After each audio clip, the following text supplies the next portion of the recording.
மதிப்புக்குரிய எங்கள் ஐயா கிருஷ்ணபிரபு அவருடைய சமாதிக்கு முன்னாடி நாங்கள் ஏதோ ஒரு ஏழைங்க, நாங்கள்லாம் ஒரு ஏழைங்க, தெய்வத்தை வணங்கணுன்றதுக்காக அந்த இடத்துல சுத்தப்படுத்தி நாங்கள் க்ளீனாக வச்சிட்ருக்கோம். அந்த இடத்துல கிருஷ்ணபிரபு ஐயா இடத்துல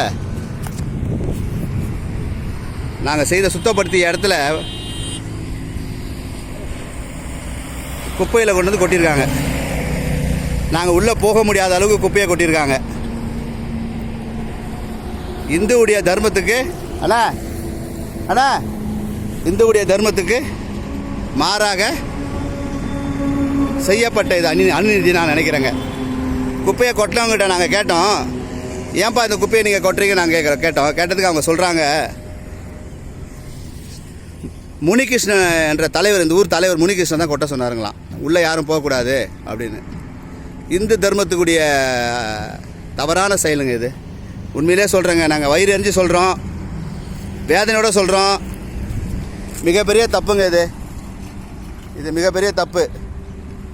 என்ன, நாங்கள் ஒரு சாதாரணமானவங்க, தெய்வத்து மேலே பற்றுடையவங்க.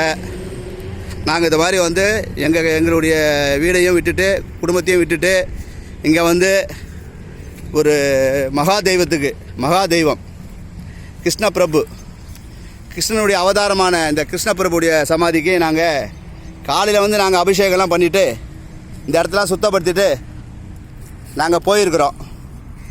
இப்போ வந்து பார்க்குறோம், மனம் அப்படியே எரியுதுங்க, வயிறு எரியுதுங்க. 2 கண்ணில் ரத்தமாக வருது என் கண்ணில், எங்கள் கண்ணில். இந்த முனிகிருஷ்ணன் வந்து இந்துடைய தர்மத்துக்கு மாறாக வேலை செய்கிறாரு அப்படின்ட்டு தான் நான் சொல்லுவேன். இது ரொம்ப அநியாயங்க. இது எல்லோரும் ஷேர் பண்ணுங்க. இதை நான் வந்து இதை ஃபேஸ்புக்லேயே வாட்ஸ்அப்லேயே போட போகிறேன். எல்லோரும் இதை வந்து தயவு கூர்ந்து எல்லோரும் இதை வந்து நீங்கள் கண்டிக்கணுங்க.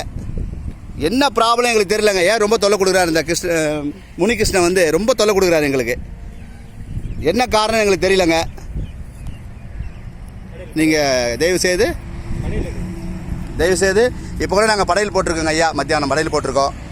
படையல் போட்டு அவருக்கு என்னென்ன சாப்பிடுவாரோ அதெல்லாம் நாங்கள் படைச்சிருக்கிறோம். நீங்கள் பாருங்கள், இதை பாருங்கள், இந்த அநியாயத்தை பாருங்கள், இந்த குப்பையை பாருங்கள். போதும் போட்டேன், நாங்கள் சுத்தம் பண்ணால் எங்கள்